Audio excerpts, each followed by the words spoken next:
On this video, I'm going to be talking about flux core welding wire. Now you see three different wires here. This is a major brand. This is a rebadged brand or label. And this one right here is what you would call the import. This is a Chicago Electric, otherwise known as Harbor Freight. Radner, I'll get into that a little bit more later in this video. This one is Lincoln Electric, which everybody knows. Now when it comes to this wire, it's a very well liked wire. Usually anybody who does any welding at home or in their backyard, or the hobbyists, they usually go for this just because it's also widely available at most home improvement stores. Now there's going to be different classification designations on all these wires. Actually these two right here are the same, this one is different. Now what I mean by classification designation, each wire has its own designated code or set of numbers and letters just to tell which is for what. And what I mean by that, like this one right here, I'll start off with the Harbor Freight. This is a general wire and it's a single pass. Now the numbers and letters used for this would be an E71T-GS. When it comes to classifications or designation numbers, this one, since it's GS, it's a general, G for general, S for single pass. Now this is just a single pass, one pass, that's it. You cannot bevel your work with this and do multi passes. This wire does not meet any classifications or any criteria for any or certain tests. You're not going to use this on structural steel. The only time you're going to be using this type of wire is just for putting projects together. It's pretty much non-structural stuff. Keep in mind, just a general wire. So if you're putting some little project together, that's fine. You're welding on a trailer or something, well, actually you would not use any of these to weld on a trailer, especially that one right there. When it comes to this two wires here, they have a classification or designation of E71T-11. Now this one's GS, these are 11. I'll just go ahead really quick and tell you about the 11. Now the 11 types of wire or designated wire are DC, negative, polarity, general purpose, all position, high speed, and multi-pass.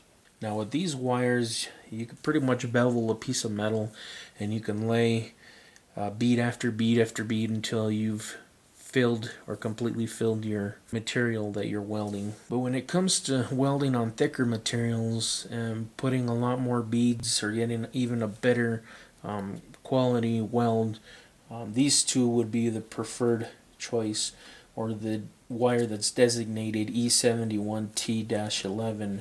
Now when it comes to Harbor Freight welders, just because of that AC output, you're going to lose half of your material.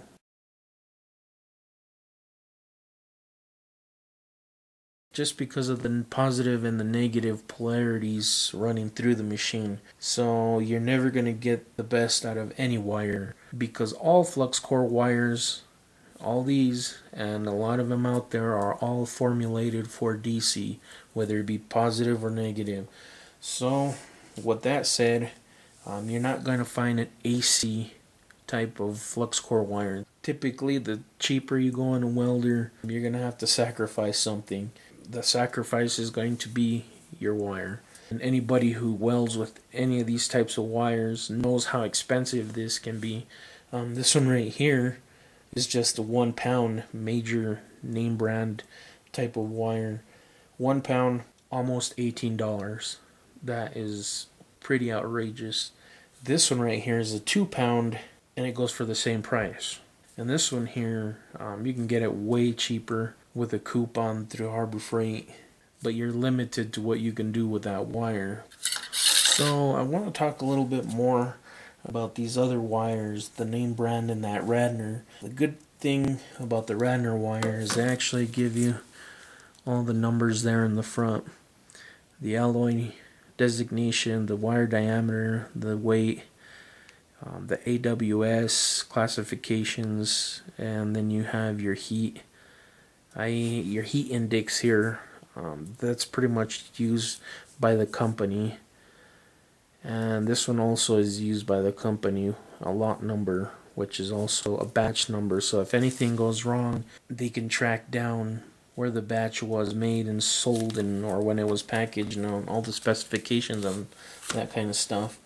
When it comes to this Lincoln stuff, it does have the AWS classifications or designations on there, and what this wire is certified for. This is a 035 wire, and this is the famous inner shield NR211 MP. This one right here, I'll just go ahead and show you guys. Made in China, general wire. The Radner here is made in the USA, packaged in the USA.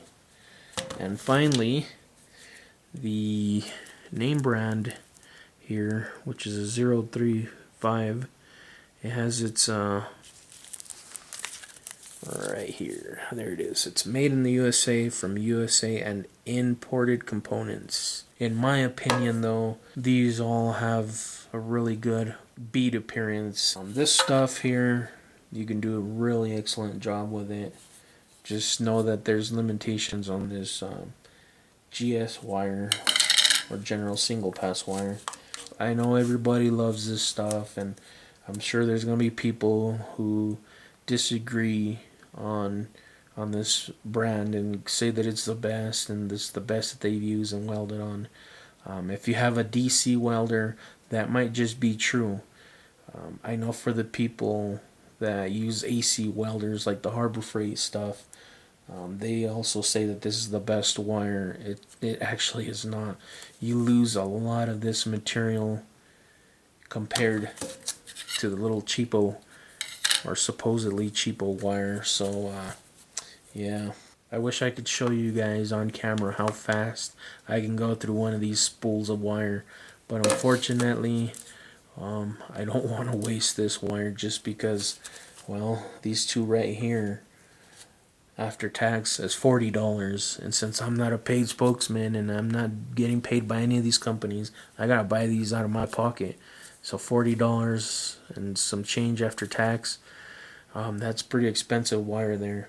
But anyways, I want to thank you guys as always for watching my videos. For the new people, make sure you subscribe if you like this video, and I'll see you guys on the next one.